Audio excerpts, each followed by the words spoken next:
கர்த்தருடைய பரிசுத்தமான நாமம் மகிமைப்படுவதாக. ஆசீர்வாதமான ஒரு நல்ல காலை நேரத்திலேயும் பாளையங்கோட்டை இந்திய தேவ சபையிலிருந்து காலை மன்னாவை உங்களுக்கு வழங்குவதில் மிகுந்த சந்தோஷம். இந்த நாளுக்கான தியான அதிகாரம் 1 ராஜாக்கள் 10ஆம் அதிகாரம். இந்த அதிகாரத்தில் உள்ள 8வது வசனத்தை வாசிக்கிறேன்.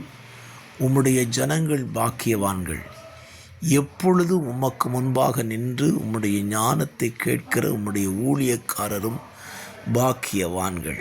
சேபாவின் ராஜஸ்திரி இந்த வார்த்தையை சொல்லுகிறாள். அவள் சொல்லுகிற ஒரு வார்த்தை பாருங்கள். உமக்கு முன்பாக எப்பொழுதும் நின்று உம்முடைய ஞானத்தை கேட்கிற உம்முடைய ஊழியக்காரரும் பாக்கியவான்கள்.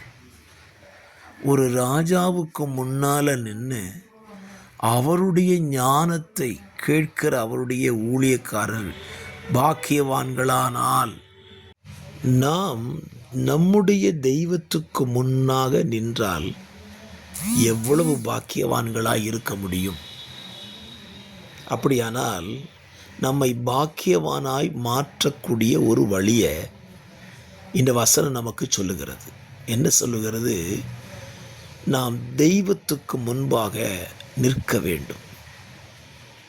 ஏன்? நம்முடைய தேவன் ஞானத்தின் ஊற்று, ஞானத்தின் பிறப்பிடம், ஞானத்தில் சிறந்தவர். அப்படிப்பட்ட ஞானத்தின் பிறப்பிடமாய் இருக்கிறவருக்கு முன்பாக நாம் தினந்தோறும் நிற்போமானால் நாம் பாக்கியசாலிகள் தானே.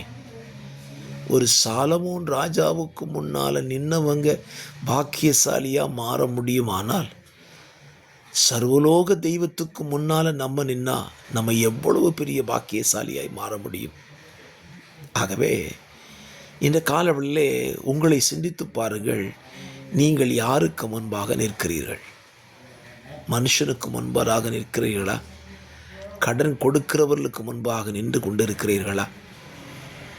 உலகத்துக்கு முன்னால் நின்று கொண்டிருக்கிறீர்களா? அப்படி இல்லை என்றால் யாருக்கு முன்னால் நிற்கிறீர்கள்?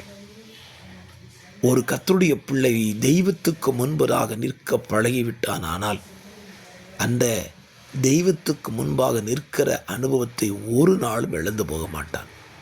ஆகவே சேபாவின் ராஜஸ்திரி சொன்னது போல நீங்களும் நானும் கர்த்தருக்கு முன்பாக நிற்போம். அவர் நமக்கு சகல ஞானத்தையும் தந்து நம்மை கவிழ பண்ணுவாராக. பரிசுத்த பிதாவே, இந்த வார்த்தையின்படி நாங்கள் உமக்கு முன்பாக நிற்க உதவி செய்யும். இயேசுவின் நாமத்தில் பிதாவே, ஆமென்.